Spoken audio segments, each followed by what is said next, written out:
Laman na naman ng mga usap-usapan si John Lloyd Cruz. Pero hindi dahil sa kanyang love life o karera sa showbiz, kundi sa di umano'y hidwaan nila ni Robbie Domingo sa naganap na kasal ni Ria Ataide at Zanjo Marudo noong December 23, 2025. Ayon kay OG Diaz na kilalang showbiz insider, nagsimula ang hidwaan sa pagitan ni John Lloyd at Robbie nang pabirong tanungin ni Robbie na noon ay host ng wedding reception si Zanjo na, "How does it feel to be Mr. Ataide?" Matapos niyang tanungin si Ria ng, "How does it feel to be Mrs. Marudo?" Hindi umano natuwa si John Lloyd sa birong ito, kaya nilapitan niya si Robbie sa bar para kumprontahin. Tumaas ang boses ni John Lloyd at sinabing hindi nababagay ang ganung biro.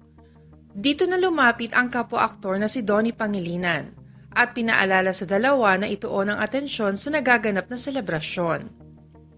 Si John Lloyd Cruz ay kilala sa Philippine entertainment industry bilang hari ng contemporary cinema. Ang pinakamisteryoso at malalim na aktor na nakatanggap ng 80 awards at ikalima sa may pinakamataas sa highest grossing na aktor. Mailalarawan ang kanyang katauhan sa pinaghalong matinding dedikasyon sa kanyang sining at pagkapribado ng kanyang personal na buhay. Madalas usap-usapan sa publiko ang kanyang pag-uugali at problema sa pag-inom. Hindi takot si John Lloyd na sabihin at ipakita ang kanyang pagkadismaya sa ilang sitwasyon sa showbiz na sa tingin niya ay hindi patas ang portrayal sa kanya ng media. Sinabi rin ng kanyang dating management na may mga pagkakataon na biglang sumasabog sa galit ang aktor na sa tingin nila ay paraan niya para bawasan ang mga naipong hinanakit sa maraming taon ng pagtatrabaho sa industriya.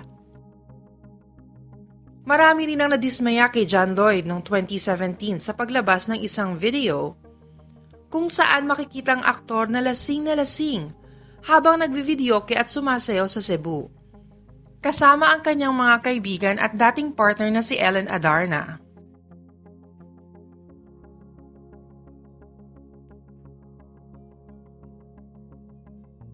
May chismis din noong 2021 ng pagkadismaya ni Willie Rebillame sa aktor sa sobrang pagkalasing sa isang party. Hindi kinakaila ni John Lloyd Cruz ang inner battles niya with substance abuse and alcohol.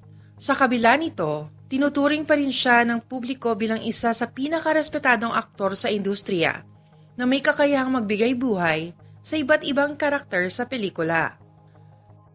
Nagsimula ang karera ni John Lloyd Cruz sa showbiz noong 1996 sa ilalim ng ABS-CBN.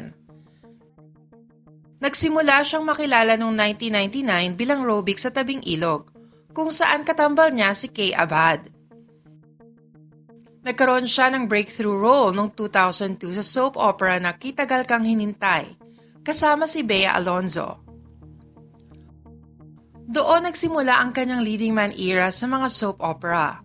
Kasunod nun ay napabilang siya sa cast ng mga kilalang soap opera tulad ng It Might Be You, Ikaw ang Lahat sa Akin, Maging Sino Ka Man, Yo Soy Betty La Fea, at Immortal, kung saan nakapareha niya si Angel Locsin. Tinaguri ang box office king si John Lloyd ng 3 sunod-sunod na taon. Noong 2007 para sa One More Chance kasama si Bea Alonzo, 2008 para sa A Very Special Love kapareha si Sarah Geronimo, at 2009 para sa sequel ng A Very Special Love na You Changed My Life. Bukod rito, maraming pelikula ni John Lloyd ang pumatok sa takilya tulad ng In My Life, Miss You Like Crazy, My Amnesia Girl, The Mistress, It Takes a Man and a Woman, Honor Thy Father, A Second Chance at iba pa. Nagpahinga siya sa showbiz mula October 2017 hanggang May 2021. Madalas itong nilalarawan sa publiko bilang 4 na taong pahinga, pero nilinaw ni John Lloyd na umiwas lang siya sa mainstream commercial platforms at patuloy pa rin ang pagtatrabaho niya noon sa mga independent projects. Ayon kay John Lloyd, sobrang napagod siya sa napakataas na demand ng industriya. Kaya naman naisipan niyang magpahinga at mag-meditate. Dahil sa hiatus rin na ito, nagkaroon siya ng pagkakataon maalagaan ang anak nila ni Ellen Adarna na si Elias Modesto.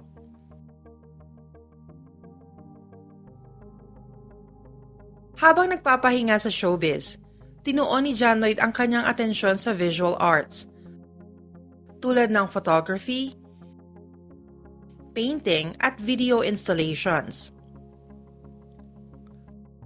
Madalas siyang nakikita noon na ine-enjoy ang simpleng buhay, sumasakay ng jeep, kumakain ng street food, o kaya ay namumuhay sa isla sa El Nido. Maraming personalidad ang nalink sa kanya, kabilang narito sina Kay Abad, Krista Ranillo, Shara Soto, Heart Evangelista, Rufa Gutierrez, Shaina Magdayaw, Angelica Panganiban, Liz Uy at Ellen Adarna. Sa mga ito, lahat ng mga batang 90s ay kinilig nung napabalita na dating sa totoong buhay sina Robic at Eds ng Tabing Ilog, ang mga karakter ni na John Lloyd at Kay Abad. Hindi man nagtagal ang relasyon nila, ito ang unang naging high-profile na relasyon ni John Lloyd. Ang relasyon niya kina Shaina Magdayaw at Ellen Adarna ang puno ng kontrobersya ng third party. Ang hula ng marami, si Angelica Panganiban ang naging third party sa relasyon niya kay Shaina. Samantalang mas pinag-usapan sa relasyon nila ni Ellen ang pagliban niya sa showbiz at pagkakaroon nila ng anak. Sa kabila ng mga kontrobersya sa kanyang mga nakarelasyon, aminado ang aktor na marami siyang natutunan sa mga ito na humubog sa pagkatao niya ngayon. Saad niya, natuto siyang wag ipilit ang compatibility at natutunan niya ang halaga ng timing.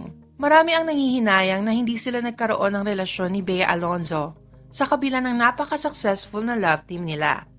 Gayunman, giniit ni John Lloyd na nananatili silang very close friends hanggang ngayon. Noong 2023, kinumpirma ni John Lloyd ang relasyon niya sa visual artist na si Isabel Santos matapos ang mga espekulasyon na lumabas noong 2021. Sa ngayon, payapa at masaya si John Lloyd sa kanyang relasyon kay Isabel. Sana all na lang payapa at masaya.